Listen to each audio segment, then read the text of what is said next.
Let me start with the feeling itself, because I do not want to talk you out of it before I have even admitted it is real. The one you walk into a room, and suddenly you are aware of the thing about yourself you wish were different: your face, your grades, where you come from, how much money your family had or did not have. And it sits there in your chest the whole time, like a spotlight following you around, and you are certain everyone in the room can see it. That feeling is real. I am not going to pretend it is not. But here is the part that actually costs you, and it is not the part you would expect. Long before anyone else ever turns you down, you quietly say no to your own life first, because that is the cruelest trick insecurity plays. It does not really work by making other people look down on you. It works by getting you to look down on yourself first and step back from your own chances before anyone else even gets a say. The insecurity itself will probably not ruin your life. What quietly does the damage is carrying it everywhere you go until it stops being a feeling and starts making your decisions for you. That is what I want to talk about today. Not how to magically feel beautiful or brilliant or like you grew up with money. Something more useful than that. Let us get into it. Welcome back. I am Duct Take. Quick promise before I start, because this topic attracts a lot of bad advice. I am not going to tell you to just love yourself. I am not going to tell you that you are perfect exactly as you are and the feeling will disappear if you say it to a mirror enough times. That stuff never worked for me, and I doubt it has worked for you either. What I am going to do is quieter, and I think more honest. I am going to show you why the insecurity cost you so much more than the flaw ever could. Why people are paying far less attention to it than you fear. And why confidence does not arrive in the order you have been told it does. And at the end, I will give you one small concrete thing to actually do about it. Here's the whole idea in one line. Your worth was never going to be decided by your face, your grades, or where you came from. It gets decided by what you do while still carrying the doubt. So let us make the doubt cost you less. Let me tell you about a meeting I once sat through completely silent for the dumbest possible reason. I was new, I was young, and I had decided before I even walked through the door that I was the least qualified person in that room. Everyone else seemed older, sharper, more put together. So I made a quiet little deal with myself on the way in. Keep your head down and do not embarrass yourself. Then, about 20 minutes in, the room hit a problem, and I knew the answer. I actually knew it. It was sitting right there in my head, fully formed. And I said nothing, because a voice went, "Who are you to say that? You are the least impressive person at this table. They will wonder why you even opened your mouth." So I sat on it, and a few minutes later, someone else said the exact thing I had been thinking, out loud, easily, and the room nodded. And that person got the little glow of being the one who was right. Here is what stuck with me for years. They were not smarter than me. They just did not run an insecurity through their head before they spoke. The thing that beat me to it was not a better idea. It was the absence of my hesitation. That was the day I started to understand something uncomfortable. My insecurity was not protecting me from looking stupid. It was quietly handing my opportunities to other people, one silence at a time. So here is the first thing, and it is the one that actually matters most. A lot of us assume the danger of insecurity is other people, that they will see the flaw and reject us for it. But that is almost never where the harm comes from. The harm comes from what we do to ourselves long before anyone else gets involved. It sounds like this: I got turned down, so I must not be attractive enough. I did not get the opportunity, so I must not have the right background. I did not speak up because I am not smart enough to be in the conversation. And slowly, without deciding to, you start to shrink. You stop raising your hand. You stop going after the thing.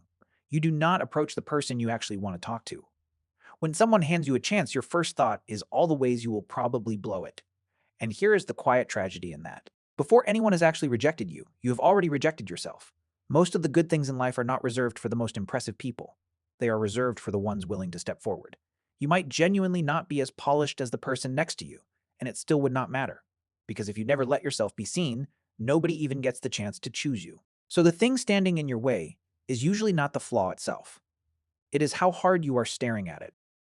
Now, the second thing, and I want to be careful here, because there is a clumsy version of this point that just tells you your feelings are wrong. They are not. So stay with me. When you are self-conscious about something, it can genuinely feel like it is the first thing everyone notices about you, like there is a sign over your head. That feeling is completely understandable. But here's what is actually happening on the other side. Psychologists have a name for it: the spotlight effect. Basically, the tendency to overestimate how much anyone else actually notices us. And the reason is almost sweet. Everyone else is just as busy being the star of their own anxious little movie. They are thinking about their day, their worries, the thing they are self-conscious about. You might lose a whole afternoon to one thing you are convinced ruins your face. And the person across from you forgets it within minutes, if they register it at all. And there is a strange loop inside this. When you constantly point at your own flaw, apologize for it, bring it up, flinch around it, you actually teach the people around you to notice it. But when you can be reasonably at ease with the imperfect parts of yourself, people skip right past them and land on the things that actually hold their attention: how you think, how you treat them, what you are like to be around. The spotlight you feel on you is mostly a light you are holding, and it is pointed at yourself. Let us pause, quick spotlight check, and actually try to answer this. Think of one person you talked to yesterday. Now, tell me a flaw of theirs. They were probably self-conscious about that day, something about their appearance, or something awkward they said. You cannot. Can you? Not because they did not have one. Everyone walked around yesterday hoping you would not notice something. You cannot name it because you were not looking. You were busy being a person, living inside your own head. Now flip it around. That is roughly how much airtime your flaw got in their mind yesterday. Almost none. Okay, back to it. Third thing, and this one is about what happens when insecurity stops living inside you and starts coming out of your mouth. Some people lead with it. Before they have even tried, it is, I cannot do this. I am going to mess this up. I am not the smart one. I did not come from much. And said once in an honest moment, that is just being human. There is nothing wrong with it. But here is what happens when it becomes the default setting. Every time you announce it, your own brain is listening. And it does not hear a passing mood. It files it as information about who you are. Repeat it long enough and it quietly graduates from a feeling into a label. You stop being someone who did not do well this time, and you start being, in your own mind, someone who does not do well. You stop being someone with a weak spot and become someone who is just lesser. That is the real danger, not the insecurity as an emotion. Emotions pass. The danger is the day it stops being something you feel and becomes something you believe you are. Because a feeling is weather and an identity is climate. One moves through, the other you build a whole life around. You are allowed to feel it. Just be careful about how often you declare it, because some part of you is always taking notes. Fourth, and this one might surprise you, think about the people you actually like being around. I would bet they are not the best looking people you know, or the ones with the most impressive resumes, or the ones who grew up with the most. What they tend to share is something plainer. They are steady. They do not unravel over one piece of bad news, or throw out their whole sense of themselves because one person made one comment, or freeze up the second a weak spot of theirs is in the room. That steadiness is quietly magnetic, because nobody fully relaxes around someone who is not relaxed around themselves. Constant insecurity puts a low hum of tension into a room. People can feel you bracing, half apologizing for existing. So the goal was never to become flawless. It was to become steady. And steady is not something you are born with. It is mostly the habit of not abandoning yourself every time something goes wrong. Fifth, and this is the one that flips the whole thing on its head. Almost everyone has the order backwards. We tell ourselves, once I am more attractive, then I will feel confident. Once I have made it, then I will feel confident.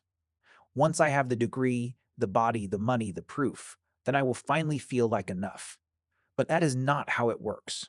It runs the other direction. The confidence does not come first and unlock the action. The action comes first and slowly builds the confidence. You start going to the gym and confidence ticks up. Not because you are transformed, but because you kept a promise to yourself. You study and it ticks up. You make yourself talk to people and it ticks up. You finish something you started and it ticks up. Confidence was never a thing you wait around to be handed once you are good enough.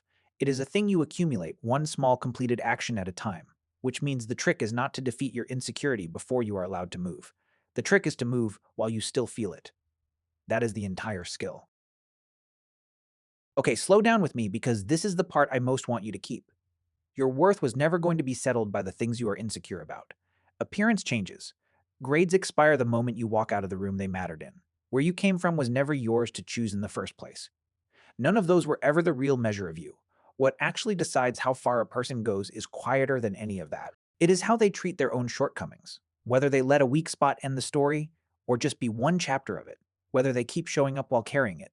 So if you are sitting there right now feeling small about your face or your record or your background, here is the one line that changed this for me, and I want to hand it to you. Stop putting your attention on what you lack.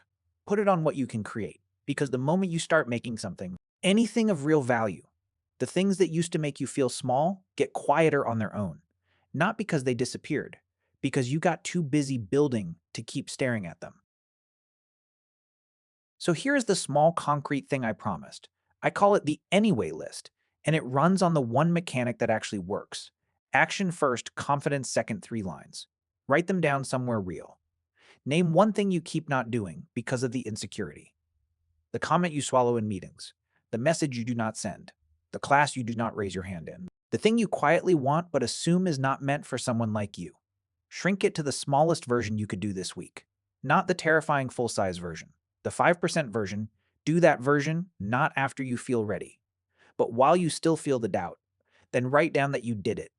That last step matters more than it sounds, because you are not trying to delete the insecurity. You are collecting evidence. Small, undeniable proof that you can act while carrying it. Stack enough of that proof, and one day you will notice the doubt is still there, and it simply does not get a vote anymore. That is the whole secret, not becoming someone with nothing to feel insecure about. Becoming someone who moves anyway. So pick your one thing. Do the 5% version this week, and let the confidence catch up to you, the way it was always going to. I am Duct Take, and this is your reminder.